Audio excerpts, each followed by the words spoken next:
Continue, though, with the chat on Darwin Nunez going to Liverpool, because I know they were talking about it on the show yesterday. This was Jurgen Klopp on his new player saying it's important we all recognise we are getting a work in progress with Darwin. He recognises that himself, for sure. We have wonderful attacking options already, and he becomes part of that now. So there is no pressure on him at all. He signs for a very long time, and we intend to nurture his talent and see it grow.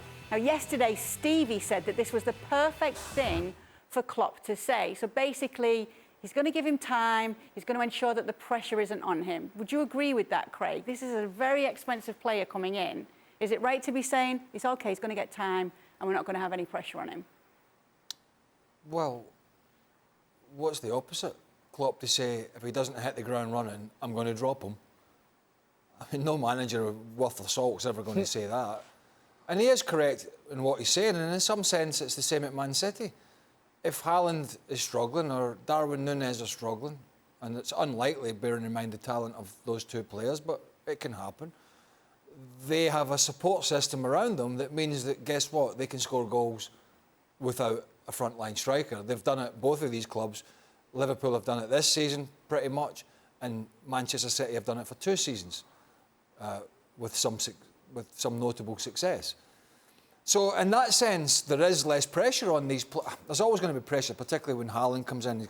Yeah, but look at Grealish. Last season, everyone kept mentioning his price tag all the time. Don't you think that's going to happen with a player like this if he doesn't hit the ground? Yeah, but guess what?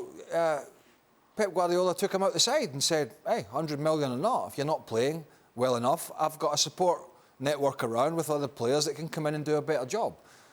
Yeah, it brings a focus on the player and the club for the outlay.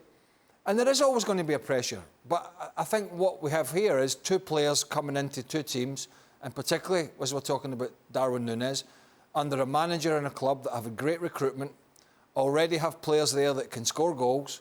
And don't forget, Bobby Firmino's still there. He didn't have a good season, but he's still there. And so that if Darwin Nunez doesn't bag 10, 15 goals by Christmas, it doesn't mean Liverpool are not going to win the title. It doesn't mean Liverpool are going to be out the Champions League.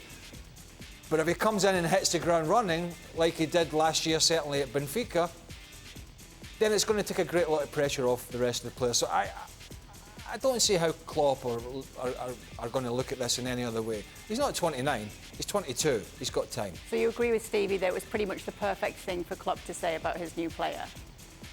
Well, it's the only thing for Klopp to say. Otherwise, he's going to bury him. I mean, if you say, I'm expecting 35 goals, and he scores 12, you're not going to do that. So, look, Klopp's a shrewd guy. This is a young man. Liverpool give players time. It's not a problem. I don't think the player will need time. I have to be quite honest with you. I think he's going to be well suited to the Premier League and Liverpool and Klopp. But it's just a smart thing to say. Jules, what are you expecting from Nunez and his start at Liverpool? I expect big things like everyone. Maybe we need a bit of time to adapt, of course. We've seen it with some of the players in that squad, Fabinho, for example. We've seen a very quick adaptation from others, like Mo Salah or Virgil van Dijk or Luis Diaz. So maybe we need a bit of that time to really settling in and to adapt, or maybe not.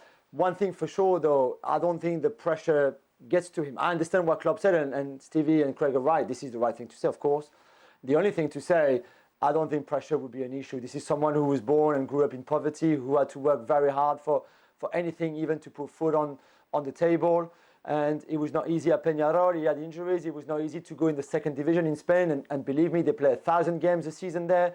And it's a proper fight. And he came out of that and then go to Benfica. Again, average first season because of injuries mostly. And then to come back and fight the way he did in this past season was pretty impressive. And now this is the big move that he wanted.